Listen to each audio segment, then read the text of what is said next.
Good morning, everybody. 49 Happy Monday. So, boom, check it out. I want to give y'all story time real quick. So, I was on the phone with an individual, and they wanted to be on a three-way with their significant other, the person that they've been with. They've been together now maybe 3-4 years, something like that. Like 3 or 4 years, maybe going on 5, but I know it's like 3 or 4 years they've been rocking with each other. Cool. Boom.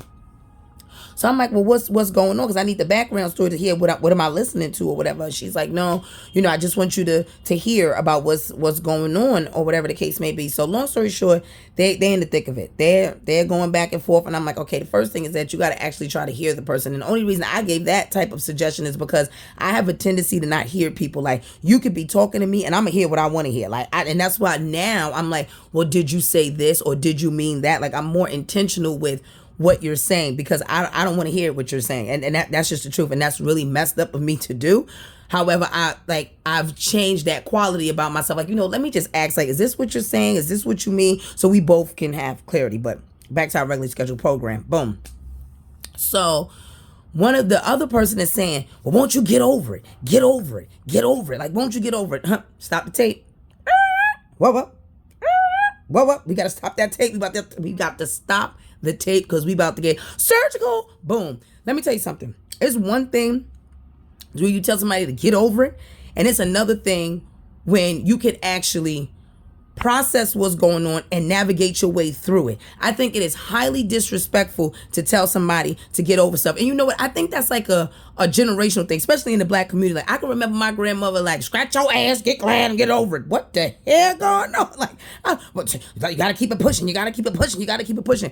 In the black community, we're so used to just not addressing shit. Life goes on. We got to go. We got to go now. You got to get over it. Get over it. Get over it. Can't cry over spilled milk. Can't cry over spilled milk. Are you dumb? That is the dumbest shit now when I think about it. To tell somebody, get over it.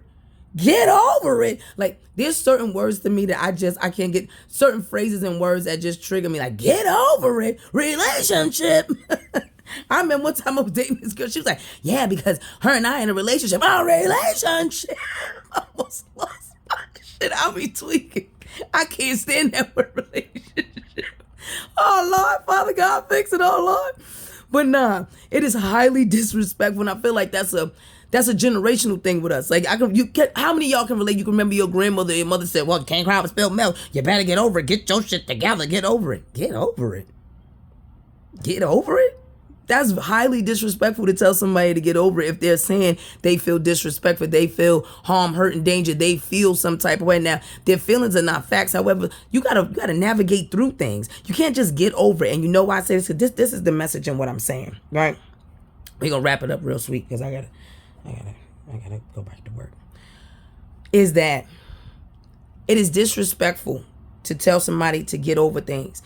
And when a person navigates through their life just getting over it, or acting like they've gotten over things or they gotten past things when they haven't addressed, you have to address things.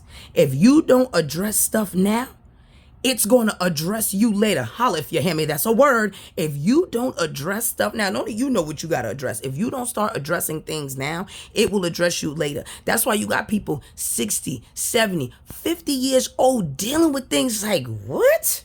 How, Sway? How? Because you didn't address it. Yes, it is difficult. Yes, it is uncomfortable. Nothing grows in a comfortable place. Hello?